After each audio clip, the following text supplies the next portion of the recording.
मेरा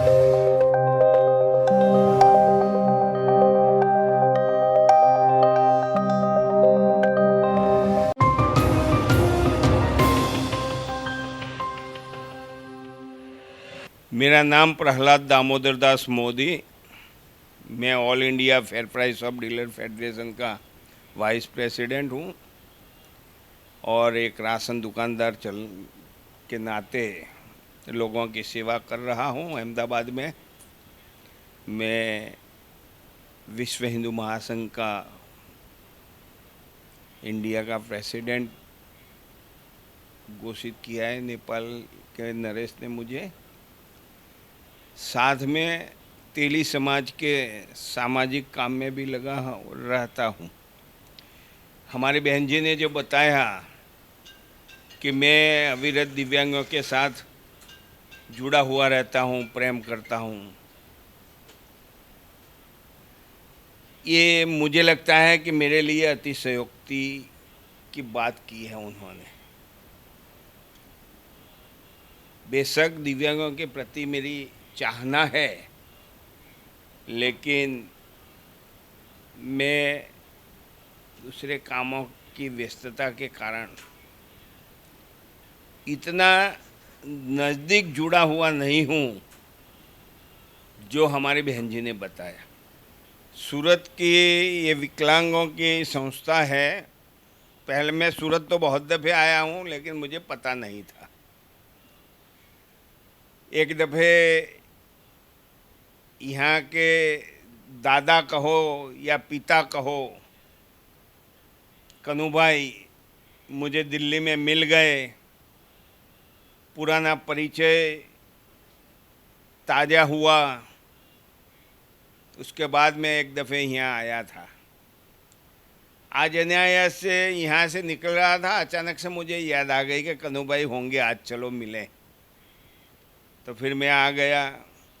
तो मुझे लगता है कि मैं एक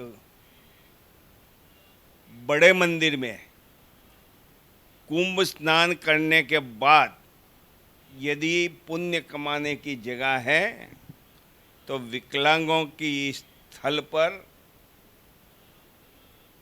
पुण्य कमाने का एक अवसर मिलता है। और कुंभ के पुण्य से अतिरिक्त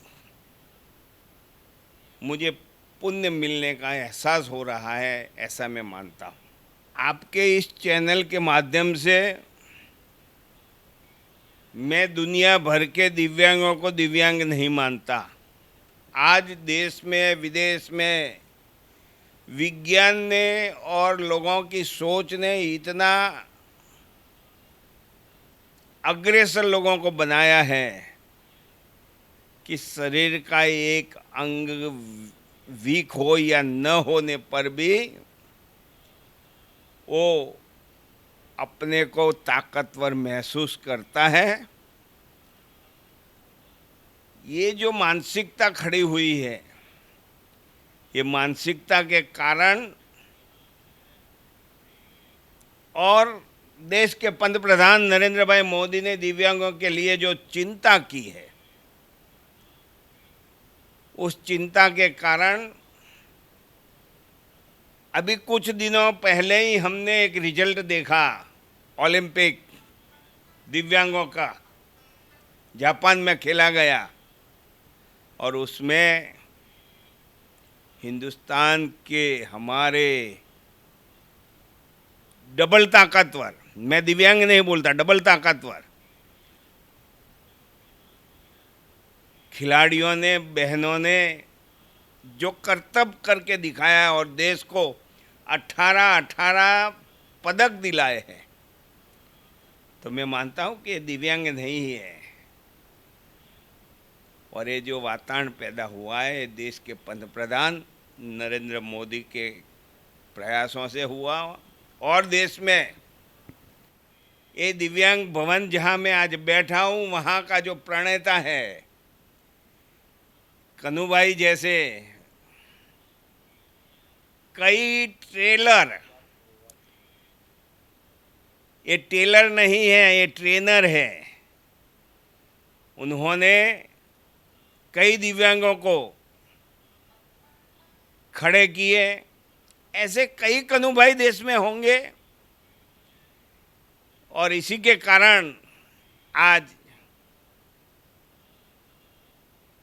दिव्यांग होना ये अपाहिज है, ये मान्यता ये अपने दिमाग से निकल गया है। ये काम आज देश में जो हो रहा है, इस काम के लिए जो कोई उसमें अपना हाथ बटाता है वो सबको मैं प्रणाम करता हूँ। धन्यवाद। दिव्यांग बाળકો की शाला में आज रोज अपनी बच्चे उपस्थित है माननीय श्री नरेंद्र भाई मोदी जी ना भाई श्री प्रहलाद भाई मोदी अपनी बच्चे उपस्थित है। तालियों से अपने स्वागत करेंगे।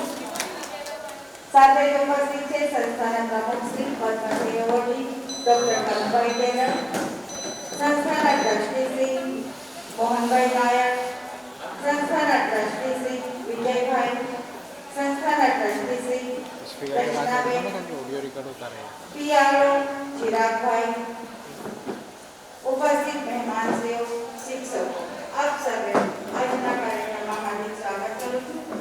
હવે હું સંસ્થાના પ્રમુખ Shri Padmashri awardee doctor Kamalbhai Taylor સાહેબને સ્વાગત પ્રવચન માટે આમંત્રિત કરીશ। શ્રી કમલભાઈ ટેલર। આજે આપણા માટે બહુ આનંદની વાત છે। હજુ આપણે 17 તારીખે માન્ય શ્રી વડાપ્રધાન નરેન્દ્ર મોદીની જન્મદિવસ ખૂબ ધામધૂમથી મનાવ્યો। કુદરતી રીતે એમના નાના ભાઈ પ્રહલાદભાઈ આજે સુરત આવ્યા છે તો એમને મનમાં એમ થયું કે લાવો વિકલાંગ બાળકોની સ્કૂલમાં કનુભાઈને મળવા જવું। પ્રહલાદભાઈ ખૂબ સંવેદનશીલ વ્યક્તિ છે, ખૂબ દયાળુ છે। એમની ભાવના સમાજને સેવા કરવાની છે। દામોદર મોદીજીએ જેમના પિતાજીએ ચારે ચાર ભાઈઓને સેવાનો ગુરુધર્મ આપ્યો હતો અને પ્રહલાદભાઈ જ્યારે નાના હતા ખૂબ ત્યારથી સેવા કરતા આવ્યા છે। યોગાનુયોગ બહુ વર્ષો પહેલા હું દિલ્હી કોઈ મંત્રીજીની મીટિંગમાં મળવા ગયો હતો। બહુ વર્ષોની વાત કરું છું, 10-12 વર્ષ પહેલાની વાત કરું છું। એટલે મેં નીચે પૂછ્યું ગુજરાત ભવનમાં કે ભાઈ અમદાવાદથી કોઈ ગુજરાતનું કોઈ આવ્યું છે? એટલે મને રિસેપ્શનમાંથી કીધું પ્રહલાદભાઈ મોદી આવ્યા છે। એટલે હું ને રેખાબેન સીધા જ પ્રહલાદભાઈને મળવા ગયા। હું હજુ અંદર રૂમમાં જાઉં એ પહેલા જ એમને મને જોઈને અરે કરું તું અહીંયા ક્યાંથી આવ્યો? મને કે મેં કીધું કે મને ખબર પડી કે આપ આવ્યા છો તો આપના દર્શને આવ્યો છું। 1 કલાક 2 કલાક 3 કલાક સાથે બેઠા, રાત્રે સાથે જમવાનું કર્યું। મેં એમને કીધું કે અમારી સ્કૂલમાં માન્ય શ્રી નરેન્દ્ર મોદીજીએ જગ્યા આપી છે અને સ્કૂલ બનાવી છે દિવ્યાંગ બાળકોની। એમને કીધું કરું મને બધી જ ખબર છે, હું મને ભૂલી ગયો પણ હું તને નથી ભૂલ્યો। આવા અતિશય લાગણીશીલ એમનો ચહેરો તમે જુઓ તો ચારેય ભાઈઓ સરખા લાગે। આજે આપણે ત્યાં આવ્યા છે, આપણે એમનું સ્વાગત કર્યું, એમને સાંભળવાનું મારી બહુ વખતની ઈચ્છા હતી કે મારા ટીચરોની સાથે એમના આશીર્વાદ અપાવું. કમરનો દુખાવો હતો તો પણ બધા બાળકો સાથે ચાલ્યા. આ એમનો વીક પાવર છે. મેં એમને હૃદયથી એમને સ્વાગત કર્યું. હું એમને આપણે બધાને આશીર્વાદ મળે એવી હું પ્રાર્થના કરું છું. ભારત માતા કી જય. માનનીય શ્રી પ્રહલાદભાઈ મોદીજીને આશીર્વચન પાઠવવા માટે વિનંતી કરીશ. માનનીય શ્રી પ્રહલાદભાઈ મોદીજી. શિક્ષક તરીકે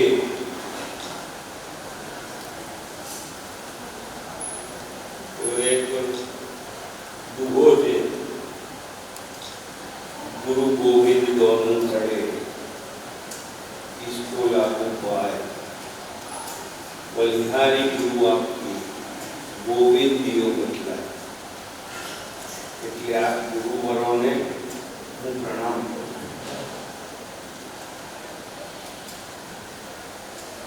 ભાઈ શ્રી કનુએ જે વાત કરી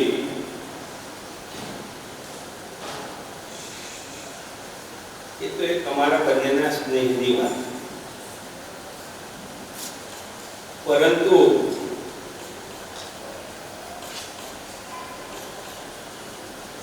વિશ્વકર્મા ભગવાને પૃથ્વીની રચના કરી. પૃથ્વીની રચના કર્યા પછી એમાં જીવોની ઉત્પત્તિ બ્રહ્માજી દ્વારા થાય.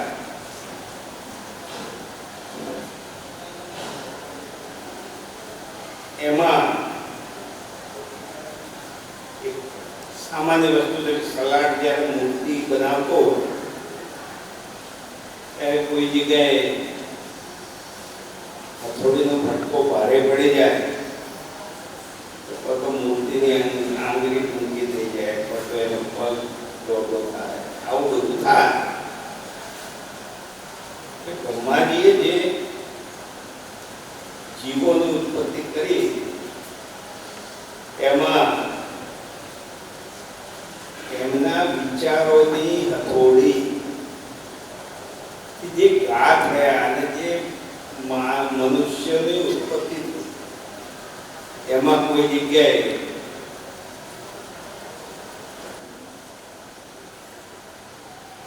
માનવ ઉપર જ્યારે બ્રહ્માજી બીજા વિચારોમાં ઘૂસી ગયા હોય ને થોડી વધારે મારી દીધી હોય ને એનો લાભ મળ્યો હોય, એ લાભ લીધેલા બાળકો આજે અહીંયા મેં દર્શન કર્યા એટલે મને એમ લાગ્યું કે બ્રહ્માએ બીજા વિચારોની અંદર જવું ન જોઈએ, પણ ભગવાન ભગવાન છે. ભગવાને સાથે સાથે આપણી ઉત્પત્તિ કરી એમાં બધાને જોરથી હથોડી નથી મારી. કેટલાકને સલાડની નાની હથોડી, સોનીની હથોડીથી ઉપયોગ કર્યો. એમાં કેટલાક સ્વરૂપવાન બન્યા, ધારેલા દીવા જેવા બન્યા, કેટલાક થોડા પેડલ પણ બન્યા, કારણ કે હથોડી બદલાઈ ગઈ હોય, થોડી ભારે હથોડી આવી ગઈ હોય તો થોડી એવું પણ બને. પરંતુ સરવારે આપણે બધા ભગવાનના જ સંતાનો છીએ. એમાં જેને પણ નુકસાની વેઠીને જન્મ લીધો છે, જેને સ્વરૂપવાન તરીકે જન્મ લીધો છે, પણ આપણે બધા બ્રહ્માજીના ઉત્પન્ન કરેલા બાળકો છીએ. એટલે સમાજમાં કોઈ વિકલાંગ નથી. જેનો ઘડનારો એક હોય એ કદાપી કોઈને વિકલાંગ પેદા ન કરે અને કોઈને સ્વરૂપવાન પેદા ન કરે. એની ભાવના તો એક જ હતી, પરંતુ કોઈ જગ્યાએ એવું બની ગયું હોય, એના પછી જન્મ લીધા પછી એમને તો એમનું કામ પૂરું કરી દીધું. તમને અને મને માના ગર્ભાશયમાંથી બહાર ફેંકી દીધા. આ ફેંકી દેવાનો શબ્દ હું એટલા માટે વાપરું છું કે જ્યાં સુધી માના ગર્ભાશયમાં આપણે આવીએ ને ત્યાં સુધી મા એને બહુ સાચવતી હોય, 9 મહિના સુધીમાં બહુ પરેજી પાડતી હોય છે. પરંતુ જ્યારે પ્રસૂતિની વેદના ઉપડે ને ત્યારે હકીકતમાં એ આપણને ફેંકી દેતી હોય છે. અને એના પછી માવજત કરવાનું કામ દાયણનું અને નર્સનું આવે. દાયણ અને નર્સ માએ ફેંકી દીધેલા બાળકની માવજત શરૂ કરે. એના પછી મામા માતૃત્વનો એક નવો પ્રેમ ઉદ્ભવે અને મા પછી આમ જોવે છે, ત્રાસી નજરે જોવે કે મારું બાળક, જ્યાં સુધી એને પ્રસૂતિ ન થાય ને, પ્રસૂતિની પીડા ઉપડે, પ્રસૂતિ થાય ત્યાં સુધી મા એમ સમજતી હોય છે કે જાય છે સારું. કદાચ આપણે હું વધુ પડતું કહું છું, બાકી જેને પ્રસૂતિની પીડા સહન કરી બધી માતાઓના સ્વભાવમાં આવો હોય, કારણ કે એને સામેનું મૃત્યુ દેખાય છે. એક મૃત્યુમાંથી પસાર થયેલી બેન માતા પછી એને માતૃત્વનો પ્રેમ ઉદ્ભવવાનું શરૂ થાય. આ તમે કહું નથી ઉદ્ભવતા, એ બ્રહ્માએ જે હથોડીનો ઉપયોગ કર્યો છે એની હથોડીના હાથામાં જે બ્રહ્માનો પરસેવો દાખલ થયો એ પરસેવો અહીંયા કામ કરે. એટલે એનામાં એક પ્રેમની કરુણા ફૂટતી હોય પારક પ્રત્યે, અને કરુણા ફૂટે ને એના પછી એને એ પ્રેમની કરુણા સ્વરૂપે ધાવણની કરુણા શરૂ થાય અને બાળકની માવજત કરતી થાય છે. પરંતુ બ્રહ્માએ જ્યારે આપણને પેદા કર્યા, બનાવ્યા અને એમાં જે કંઈ કસૂર કર્યું, બ્રહ્માએ જે ખોડ મૂકી, ખામી મૂકી, ખામી યુક્ત બાળકોને જ્યારે તમે માવજત કરી રહ્યા હો ત્યારે આપ સર્વે શિક્ષકો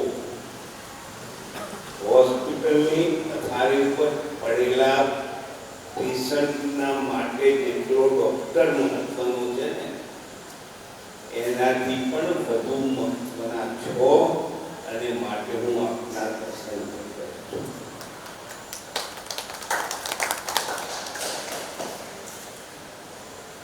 આપની પાસે આપ પણ એક સામાન્ય માણસની માફક માણસ જ છો,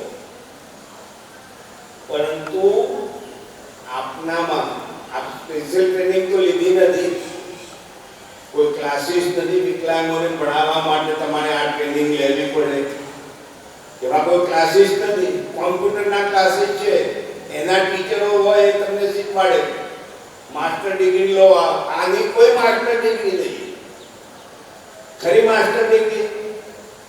અને છતાં તમે જો માસ્ટર બનાવો વિકલાંગને તો તમારામાં વિશ્વકર્માનો એક અંશ રહેલો છે, અને આ કુદરતી રીતે તમને મળે.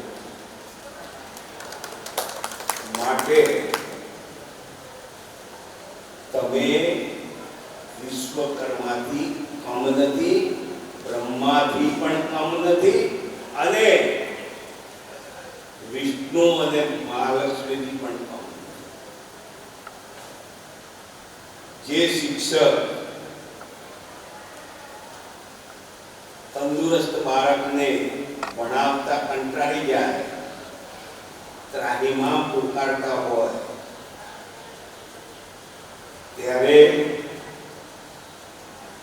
તમારા જેવા વિશ્વકર્માના સ્વરૂપો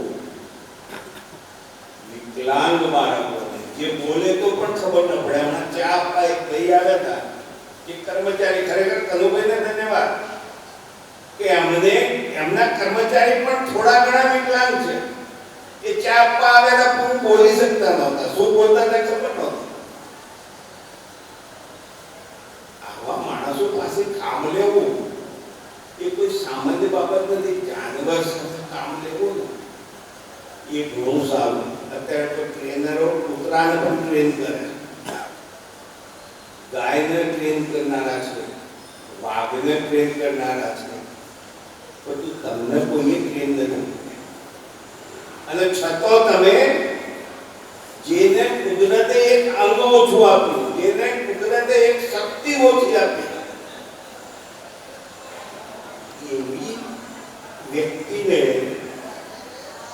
સાહેબ કમળના ફૂલ પર બેસાડી લક્ષ્મીજીના સ્વરૂપે પૂજા થાય એટલી હદ સુધી લઈ જાઓ ત્યારે આ દેશ ગૌરવવંતો ન થાય તો શું થાય? અને આ કરવા માટે આ દેશનો વડાપ્રધાન એવો મળે તમને કે જેના હૈયાની અંદર બ્રહ્માએ કરેલી ભૂલ, બ્રહ્માએ અનાયાસે થયેલી ભૂલ થી જે જન્મ્યા એવા મારા સમાજના બાંધવો માટે શું થવું જોઈએ, શું કરવું જોઈએ એની ચિંતા જે દેશનો વડાપ્રધાન કરતો હોય, દેશમાં આપ જેવા શિક્ષકોને આ કામ કરવા બદલ હું બીજું કંઈ ન કહી શકું, મારી શક્તિ પણ નથી. અને આપ જેવા શિક્ષકો, આપ જેવા ટેલરના ત્યાં ટ્રેનર આપના કારણે જે પદ્મ વિભૂષણ લઈને બેઠા છે, ને તે પદ્મ વિભૂષણના સાચા હકદાર તો આપ છો. કાનૂની તાકાત નથી કે સર્ટિફિકેટ આવે, પણ એ અપાવનાર આપ છો. માટે પદ્મ વિભૂષણના પદભારનો ભાર આજે પણ આપણે ઉપાડ્યો છે. આપ અવિરત ઉપાડતા રહેજો અને આગામી દિવસોમાં જાપાનમાં રમાયેલી ઓલિમ્પિકની અંદર વિકલાંગો માટેની આજે આપણે 18 પદક મેળવીને આવ્યા. હું આશા રાખું કે આપની સ્કૂલની એક બાળા અને એક ભાઈ આગામી ઓલિમ્પિકની અંદર પોતાનું નામ રોશન કરે એ જે પ્રાર્થના સાથે આપ સૌને પ્રણામ કરું છું. ધન્યવાદ. ભારત માતા કી જય. ખૂબ ખૂબ ધન્યવાદ સર. માનનીય મહેમાનશ્રીઓનો આભાર વ્યક્ત કરવા માટે હું ટ્રસ્ટી શ્રી મોહનભાઈ નાયર સરને આમંત્રિત કરીશ. આજના એક ખબર નહોતી કે આજે આટલો બધો સારો દિવસ જશે. એ સવારે આવ્યા અને ખબર પડી કે પ્રહલાદભાઈ અહીંયા આપણે ત્યાં પગલાં પડ્યા છે. તો ખૂબ ખૂબ આભાર આપનો સંસ્થા વતી, બાળકો વતી કે આ પર કંઈ પણ કીધા વગર, કોઈ નોટિસ વગર પોતાનું સમજીને જે આવ્યા છો એ બદલ ખરેખર એક આનંદની લાગણી છે અમારી વચ્ચે. અને સંસ્થાના ટ્રસ્ટીઓ અને ઉપસ્થિત સર્વ મહાનુભાવો ખૂબ ખૂબ